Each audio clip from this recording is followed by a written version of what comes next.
Okay, so first of all, thank you everybody for joining, and Ulla for your presentation.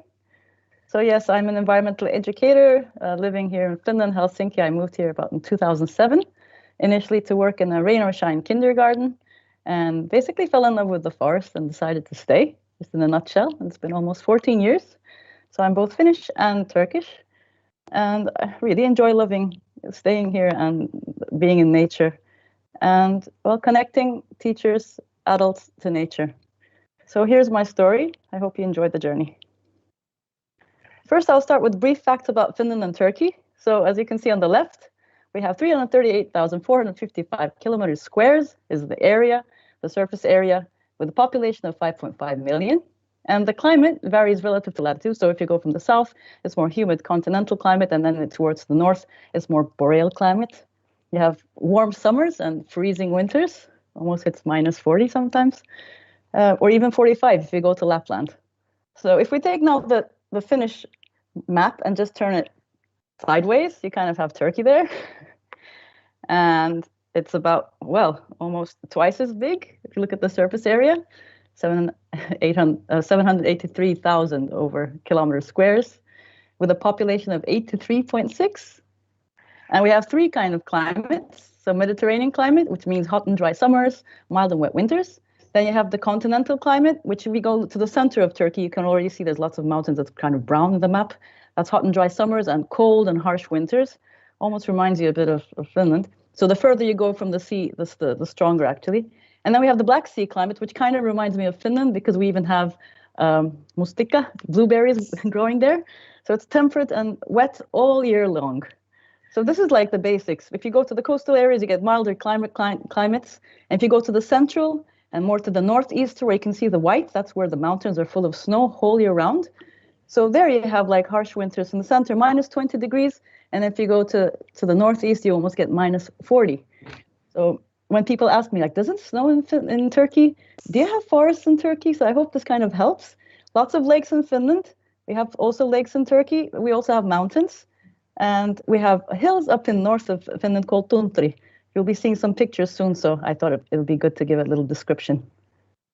So if I continue my presentation, I'll be talking about patterns. So the overview of this presentation is patterns through landscapes. So I'll be talking about landscapes, then the peoplescape, which is adults and children. And why I feel both are home.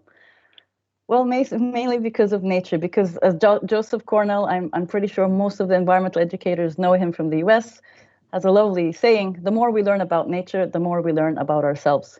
So coming to Finland also reminded me of what we have in Turkey. And maybe that's why I feel home. So here are the similarities. On the left, you see a picture from Finland where you can see the huskies and the sledge, which is quite typical. And then in Turkey, we have a lake called Çıldır. And there we have a sledge again, but with a horse. And that's kind of tourism in a way. So when we talk about outdoor learning, there's also culture involved, as also Anders Shapansky said. And other ones, we have the lakes, and fishing is also one of my hobbies here. And in Turkey, we have this word rastgele, which means wish you luck when you're going fishing. And in Finland, we say toivotan ahtilta kala, which means let's hope from Ahti, the king or the god of water, to give us fish, and you spit into the water. So I love these kind of little details that both countries have, that you wish the people that they get fish, and here you can also enjoy it. So that's another similarity. We have ice fishing, both countries. So you can see a picture on the left where people are making holes in the lake, and also on the right in Turkey.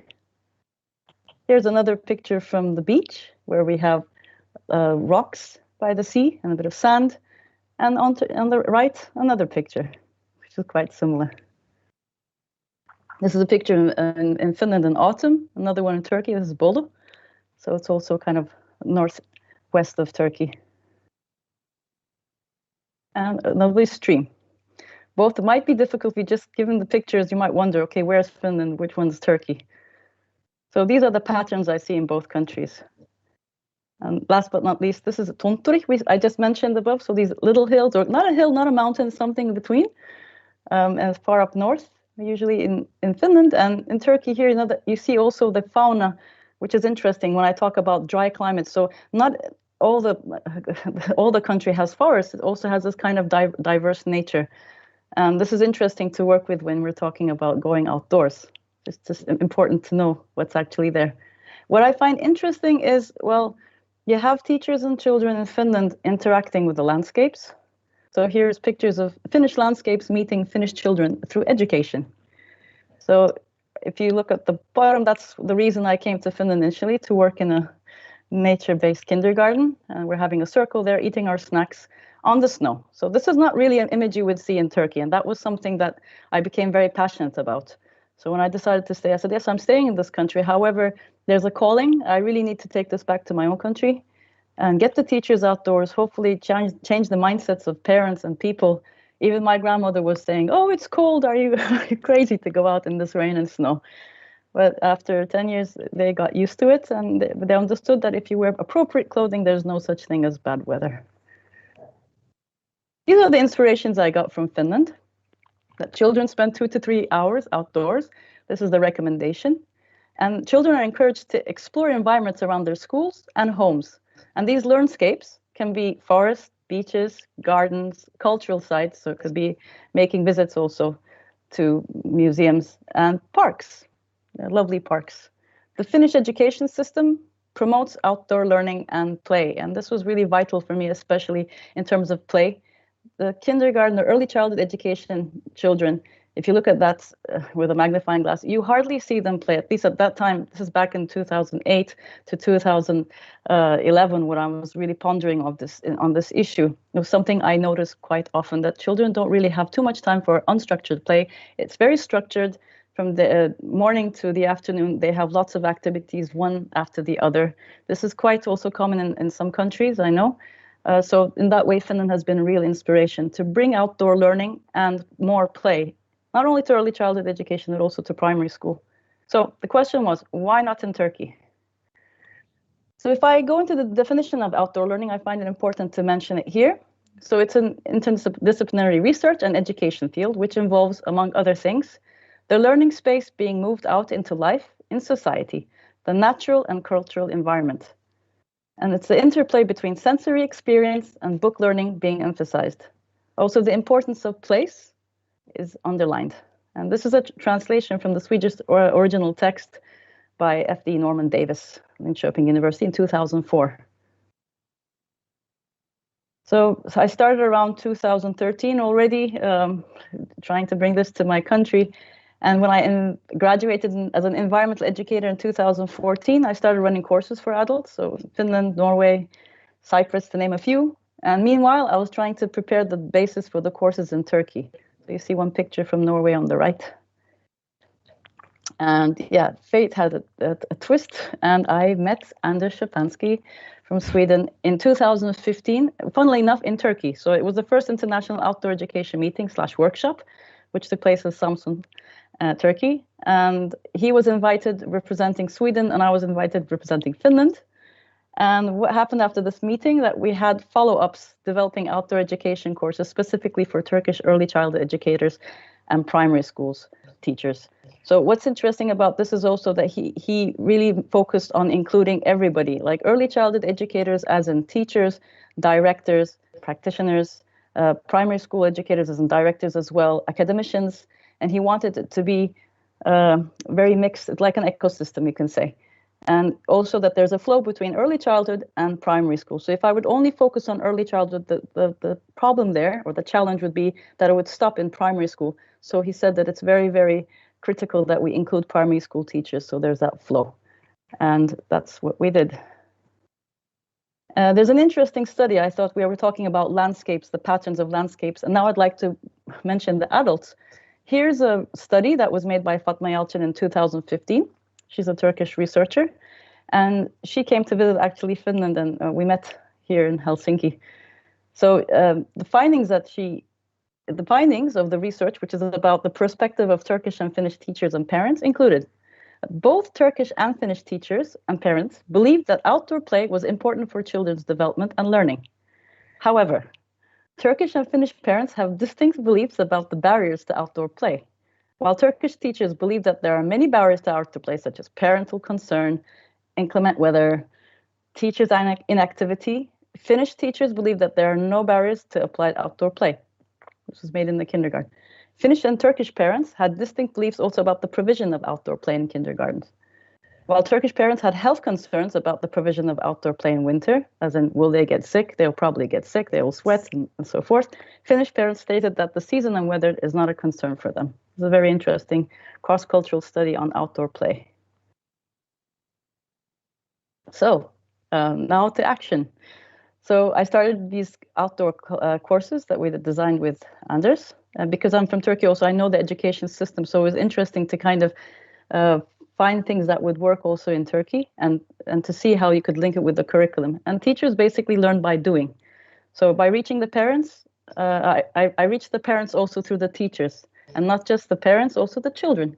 So that was kind of like a ripple effect. And as you can see in the pictures, rain or shine, we were out in the winter, if it snowed, if it rained, by the beach, in the forest. So different and diverse environments were provided to the teachers. And they were using their whole body, all their senses to learn. I think the breakthrough happened when I gave this TEDx talk about no such thing as bad weather, only proper clothes. This created more outreach and positive effects on the concept of taking children outdoors in every season in all kind of weather. So that was kind of how it also went into the public. And this is a map of Turkish educators who took my outdoor courses. So as of 2018, about 350 teachers from about 40 cities. The whole dream is, of course, to reach 81. But as you can see, almost all of the regions have been reached. So that at least there's one representative, I call them, that's kind of really trying to get the outdoor learning going out by being a model. And here are the similarities. Now I can show new pictures. And so these are children in Turkey. As you can see, kids are eating outdoors. They're having also their, we say, like their little snack time. And yeah, playing in water, and there's joy. I think that for me is the most important thing to see. The children are laughing and having fun, as Anne-Catherine also said, outdoors.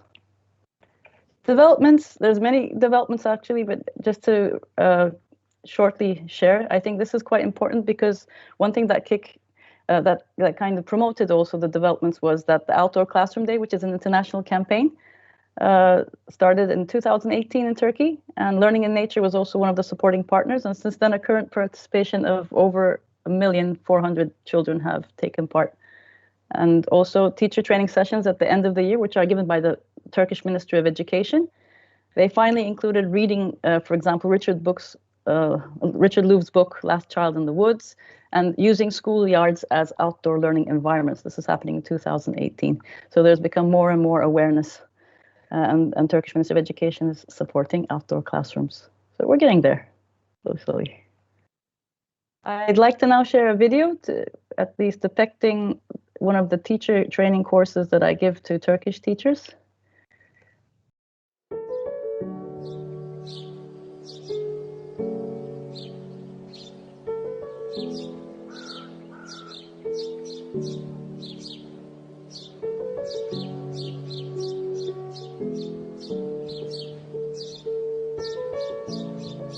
Sınıf dışı eğitim ve orman anaokulları özellikle okul öncesi ve ilkokul öğretmenlerine yönelik bir eğitim. Bu 4 gün boyunca neler yapıyorlar diye sorarsanız öncelikle çevrelerini tanıyorlar.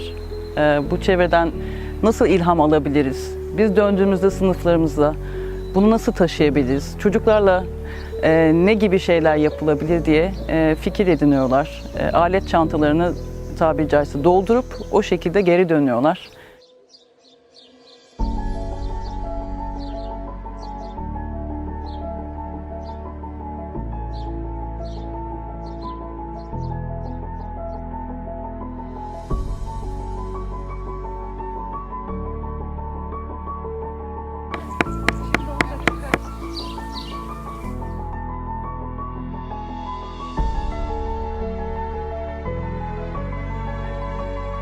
Bir hafta boyunca burada sabah kalkmaktan akşam yatana kadar aslında bütün vaktimizi beraber geçirdik.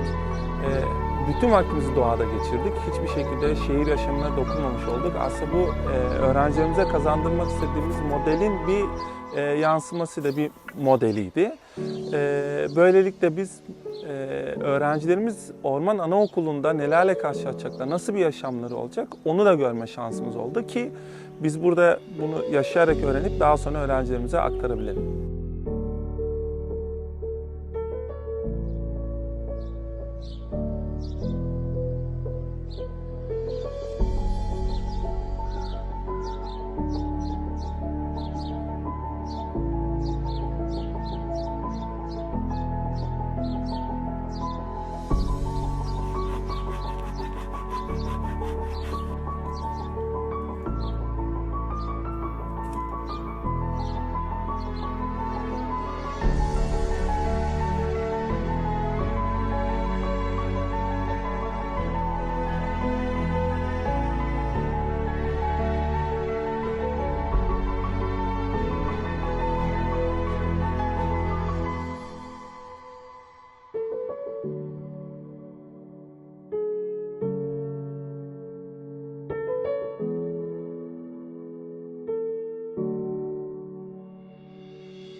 So my thank you to especially the Turkish teachers who were brave enough to take this journey with me. If it weren't for them, this is teamwork. We wouldn't have made the change together.